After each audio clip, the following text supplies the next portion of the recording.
Hello. So the question is knowledge evil? The knowledge of the apple that I tempted Adam and Eve with in the Garden of Eden? Ha ha ha ha ha. That was fun. But is knowing about nuclear weapons a good thing? Is knowing about antibiotics a good thing? Is just deepening and checking your understanding of the world actually a good thing? Let's find out. Right.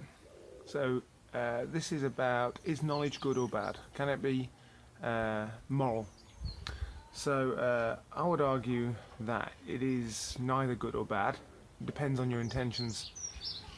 But knowledge of the world and knowledge of the inner world as well, of the inside of yourself and how you think, allows you to act upon your intentions, whether they're good or bad. I'd also argue that the more knowledge you have, the more likely you are to see that seeking consensual win-win relationships with people is what's going to serve yourself best. So even if you're acting purely on self-interest, you end up doing good. A person who's acting to make and maintain these kind of consensual win-win relationships is always going to be considered or perceived as having good intentions, because they do have good intentions. So it's a good idea, I think, to always act to increase your knowledge of the world as much as possible. And a good example of that would be, and why I'd consider it to be like a moral duty to do so, is think about CFCs. They're a man-made chemical that was once used in aerosol products and refrigerators, or fridges if you're English. And it was discovered that they were destroying the ozone layer.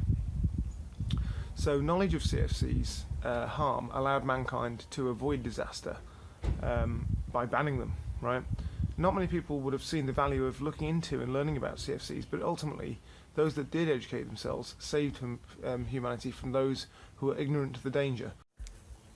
Now I'm aware that CFCs wouldn't have been used unless people had went out to explore their use and discovered knowledge about that. But those same people, had they known the danger and the damage they would have done, would they have continued to use them?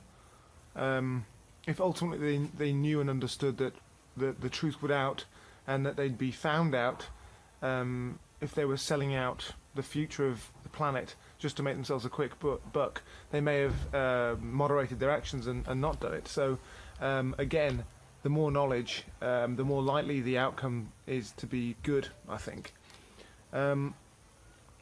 So I'd say if you've got good intentions and you wish them to be enacted, one of your first goals should be to verify and deepen your knowledge, right?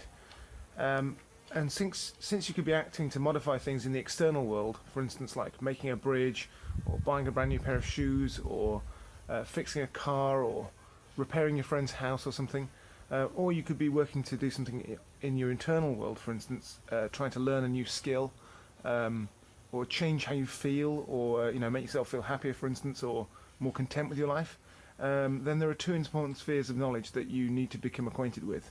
And one would be knowledge of yourself and how you think, and the other would be knowledge of the external world, its objects and its actors. So if you seek to deepen and verify your knowledge in these two spheres, I think you are more likely to find that you get a stronger connection between what you plan and what you end up achieving. A person who's verifying their knowledge, checking that it's true, and then trying to deepen it as well, is less likely to fall foul of erroneous reasoning and end up working to destroy themselves. For instance, let's assume that people who were making CFCs and selling them thought that they were making a product that was cheap and good and useful, and that refrigeration is something that saves people's lives because it makes food cheaper, it makes products cheaper. It's good for everybody, really. So in their mistaken understanding that CFCs were doing no harm, they were acting to do harm. They were working for their own demise, really. If they'd had deepened their knowledge, they may have been able to avoid that course of actions and working against themselves, avoided that effort against themselves. So if you seek to deepen your knowledge of yourself, and verify your knowledge of yourself and the external world, I think that it means that you'll be able to act with integrity to your true self and not betray yourself as well. A person with a high level of understanding of themselves will be able to act with conviction. They won't give up because they have confidence that they're on the right track, and they are confident enough to change track if it becomes apparent that they're on the wrong track or they're doing things wrong. They probably also be familiar with and confident that things are always going to change, and the best way to be able to reliably connect your plans to your outcomes is to continue verifying and deepening your knowledge of the world and of yourself. And this way you're much less likely to find yourself in a position where you're working against yourself and harming yourself and those around you. Peace out, Wafi.